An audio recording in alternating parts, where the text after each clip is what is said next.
Good morning, everyone. So, it's Wednesday.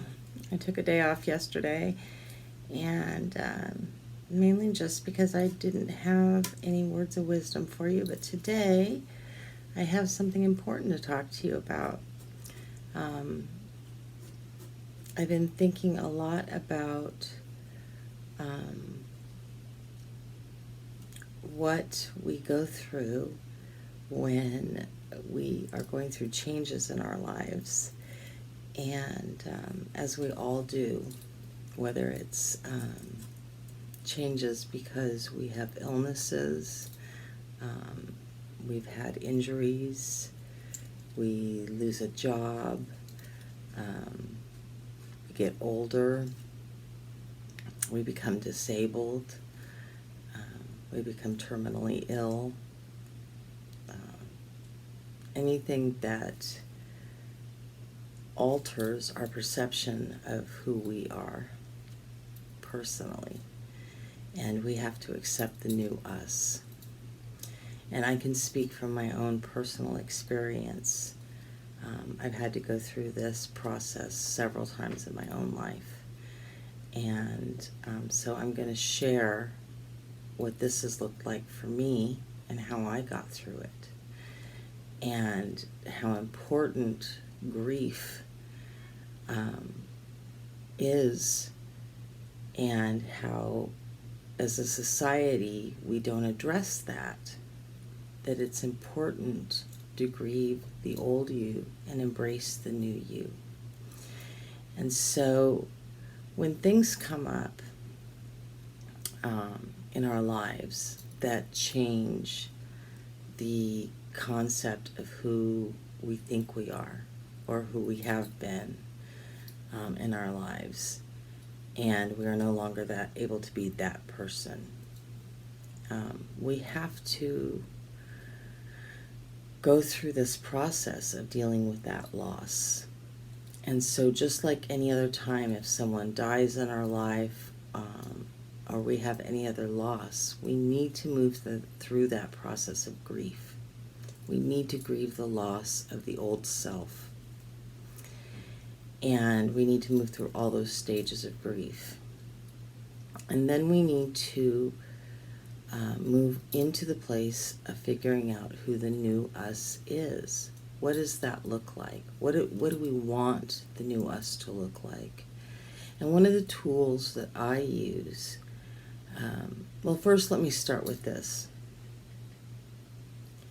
You have every right to snot, cry, scream, yell, punch your pillow, feel sorry for yourself, blow up balloons, throw a pity party for one, feel really, really bad about whatever has happened to you. It's okay. Whatever it is, whatever trauma you have endured, whether it's a job loss, an accident, a diagnosis, there's no shame in that, okay? You have every right to have those feelings. And the next thing I'm going to say is just don't live there. Have the feelings. Make friends with that grief. It doesn't go away. It's like any other grief. Move through all the stages of the grief. Keep grieving. You're never going to stop grieving it.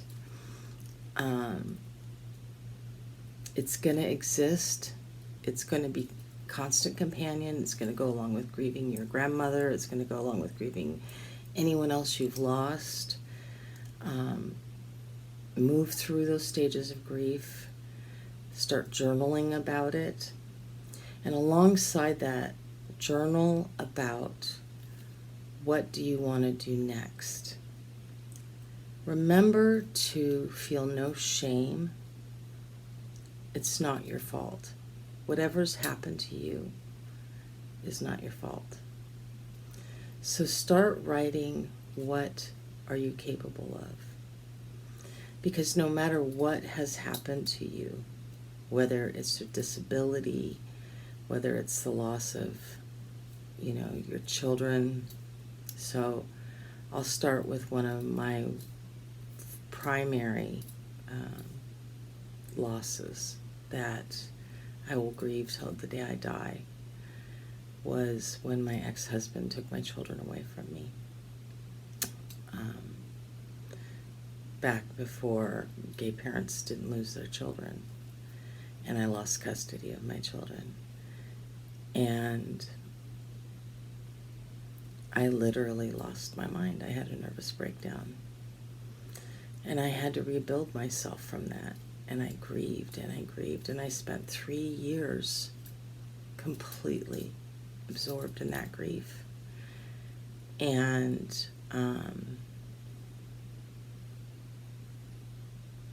I fell completely apart. Completely. And I became homeless. And I had to pull myself together. And I had to ask for help. I ended up in a homeless shelter for women with mental illness because I became so depressed. And I got the help of a wonderful woman who happened to run an agency for adults with high-functioning mental illness, who took a look at my resume and offered me the job of executive director of a drop-in center for adults with high-functioning mental illness. And that was my leg up. And from there, I took courses on helping other adults with high-functioning mental illness. I became an advocate. I became a contract employee for the state, advocating for adults with mental illness. I learned a lot of tools about helping people with mental illness. And one of the tools I learned was about journaling, about what is it that you have to offer. And so this I want to share with you. You know, when we're going through this, it didn't minimize that I was grieving my children. I'm still, and my children are grown. My son is 35, I'm going to be 35 this year. My daughter, or 34, my daughter's going to be 33 this year. And I still grieve that loss. But I rebuilt my life, and what I did was I got to decide who I wanted to be in this world, and through that, I started keeping a list of how I wanted to move and what I wanted to contribute outside of being their mother. You know, who did I want to be? If I could no longer be their mother every day, who did I want to be? How did I want to help the world? What did I want to do? And it started with being this executive director and helping other people who were struggling. And it has continued to this day to helping other people who are struggling through different things, right? And I still journal about, every day, journal about what is it that I have to offer, because my gifts have changed. You know, when I left that job, I went back to being a chef, and then I was in a car accident, and I was no longer able to be a chef, and I had to grieve that, because that was something that I was passionate about and felt great joy in doing. And I had to grieve that identity. And once again, felt like I was leveled at ground zero. And I had to move through that grief. And then I had to ask myself, what do I have to offer? You know, what do I have to offer to the world? And, you know, I have skills and I have gifts to offer, and I've always had gifts to offer, but I had to take an inventory, a personal inventory of what gifts I have to offer. And so I think what I'm saying to you is I advise you to consider doing the same type of thing for yourself. You know, have your grief, snot, cry, blow up balloons, put on a party hat, whatever it is you need to do to move through the grief. Give your grief a name, let it walk beside you, consider it a separate entity, but don't live there. You know, don't let it become your constant depression. Take your time with it, but give yourself a timeline, and then one day get up and do something productive with that energy. Turn it into fuel to do something better from whatever position you're in. So if you're stuck in a wheelchair, do something productive. If you're, stuck sitting in your house, do something productive, whatever. Take an inventory of what gifts you have to offer to the world. And even if not to the world, what do you have to offer to the people around you, to your family, to your friends, to yourself? What can you do as the new version of yourself? Because you're no longer the person you were before. You are who you are now. And coming into the acceptance of the now is really important. And learning to love the new version of yourself. How do you fall in love with the new you? Because the most important thing is learning to radically accept and love the new version of yourself. It doesn't matter if the rest of the world does. It matters if you do. What anybody else says is unimportant. We have to come to the place where we radically accept that we cannot go backwards. We're always moving forwards. And when we get to that place, we're able to find our joy again. We're able to find our happiness and our light again. And in that space, there's peace. And we're no longer in conflict. And we're no longer radically depressed. And we don't feel tormented. So the tools that I used is daily gratitude journal. And like I've said before, sometimes the best I could do was when I opened my eyes, just be grateful that I opened my eyes. Literally. Sometimes the best I could do was roll out of bed and just be grateful that I rolled out of bed. That's okay. If that's all you got, that's all you got. It's something. And some days it's better than others, And then maybe the next thing is, I'm grateful the sun is shining today. I'm grateful that I have coffee. I'm grateful that I have food to eat, and one thing at a time. And then start making lists of what you would like to manifest in your life. What do you need next? What do you need? What do you need to be happy? Not what do you want, but what are your basic needs? And then once your basic needs are met, then you go to your wants. And then you can think about, what do I want to push out into the world? And as you're doing those things, have it come from that heart-centered place. And I promise that when we're moving from that heart-centered place and we're trusting our instincts and we're loving ourselves, everything truly does improve. But it has to come from love, that place of loving ourselves, radical self-acceptance and non-judgment. When we're not living in shame and we're not living in self-judgment, and we are truly, truly loving who we are in this moment exactly as we are. Whether we are grieving, whether we are just not doing the best today, you know, whether getting out of bed is hard, still love yourself. Accept that that's just the best you can do today.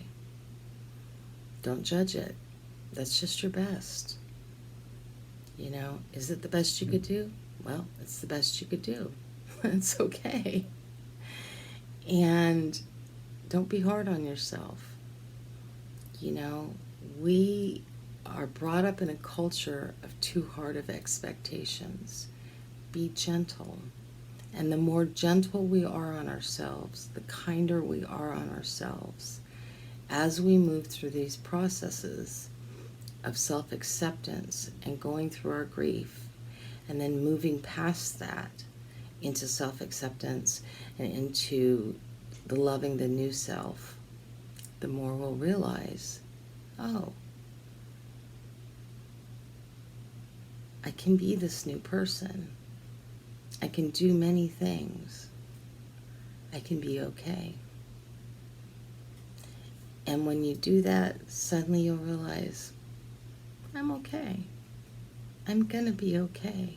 I'm gonna be able to thrive. Not just survive this. I'm going to be able to thrive. I truly believe in you. I truly believe in all of us that that is going to happen, because there's so many people that go through so many things, wars and famines and everything else, who I see laughing and surviving on nothing because they've figured that one thing out, that they accept what is in their life and they figure out how to grieve the moment and then move on. And when we learn how to do that, we're gonna be okay. So I'm not lecturing, I'm speaking from my own process. You can take it, you can leave it. I always say that to everybody. It is what it is, but it's just my little piece of advice for today. Spirit really led me to have this conversation. I've been doing a lot of my own personal reflection on my life, on things that have happened in my life. I'm doing my own journey, and this is a topic that was on my mind this morning, and I thought I would share it with you guys and hope that it helps you. This time of year, I know a lot of people are really reflective. There's a lot of grief that comes up. There's a lot of loneliness. There's a lot of trauma being played out. And so I just want to say that my heart is with everyone that may be struggling through their trauma, and know that I'm sending you all lots of love and life. And just remember, it's okay to have every feeling that you're having. And also remember, you don't have to live there. Have the feelings. And then remember to try and think of something that you're grateful about, because that'll help change the energy. Our brains are really elastic, and we can, in a moment, shift the energy of it. I'm going to drop a link at the bottom in my description. I've talked before about EMDR therapy. There's a man who actually discusses how EMDR works and neuroplasticity, and how you can kind of do it at home through rapid eye movement, through moving your eyes back and forth when you're thinking of trauma stuff. And you might find that helpful during this time of year. As you're thinking of traumatic events, moving your eyes side to side when things come up. It may help calm you. It may help desensitize, because what it does is it works in the amygdala in the brain. He can explain it better than I do. I hope it's a tool that can help you, especially during this time of year when people are getting triggered through a whole lot of things. And it is my prayer and my meditation that may we all not suffer, may we all be at peace, may we all find joy, may we all find love, and may we all be well. So, I love you all. You're all creatures of the divine. We're all sparks of the divine. We're all stardust. I hope you have a beautiful, beautiful day, and I will talk to you soon. Bye.